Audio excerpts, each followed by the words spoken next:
For once, there is nothing up my sleeve.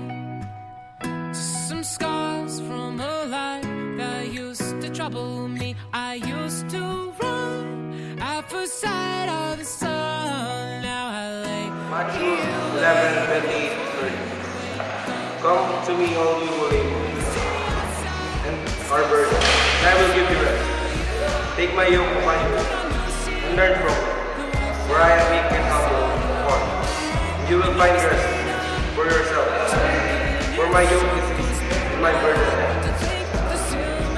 Sa life, marami tayong problema. Maraming pinagdadaanan. Maraming kailangan maranasan para matuwa. Pero, nanalig tayo kay God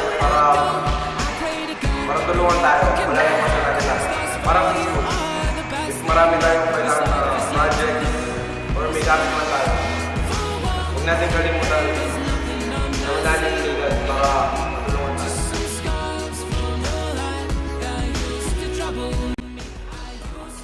For my younger brother, do what you're supposed to do. Kung kailangan maglaro, maglaro. Kung kailangan manalangin, manalangin. Kung kailangan manahimik, manahimik. Sana i-treasure niyo yung stay niyo dito sa Don Bosco.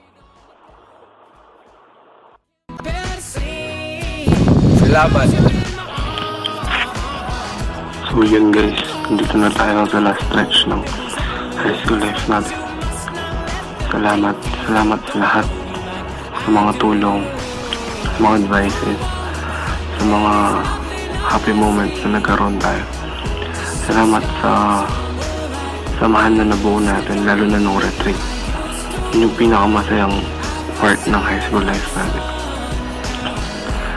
Salamat kasi nandyan kayo palagi para sa akin. Salamat sa lahat.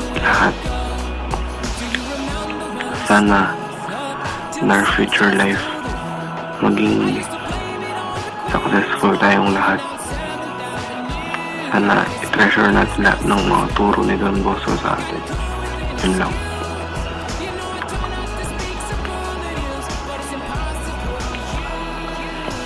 Salamat din sa mga teachers na nagturo sa amin ng mga lessons na nagagamit namin sa buhay namin.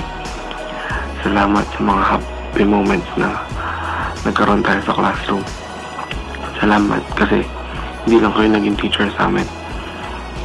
Naging kaibigan din kayo para sa amin. Salamat sa lahat, sirs and moms.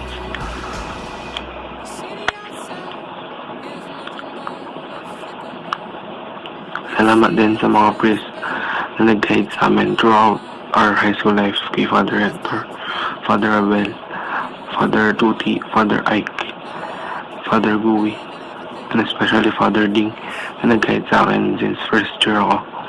Thank you po, Pad, sa lahat.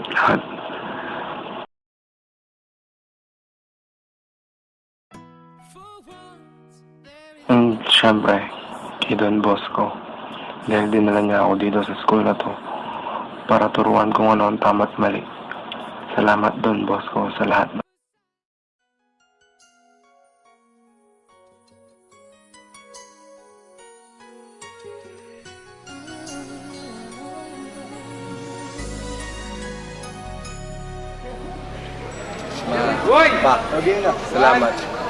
Salamat sa mga sacrifices mo para sa akin. Salamat kasi nagpakahirap kayo para makatapos ako. Thank you kasi hindi kayo nawala kahit medyo pasaway ako. Promise ko sa inyo, babawi ako sa college. After ko mag-college, ako naman yung tutulong sa inyo. Salamat ulit. Showing me my emotions, letting me know what's real from what is not. What I've got is more than I'd ever hoped for, and a lot of what I've hoped for is thanks to you. No mountain, no valley, no time, no space, no heartache, no heartbreak Father, and the Son, and the Holy Spirit. Amen. Lord, thank you po. Thank you po sa guidance and sa mga blessings na binigay niyo sa akin. Thank you po dahil dinala niyo ako sa Don Bosco. Dahil ginawa po nila ako isang napakabuting tao. Thank you po dahil lagi kayong nandyan para sa akin. Thank you po dahil kahit marami na akong kasalanan, napapatawad niyo pa rin po ako.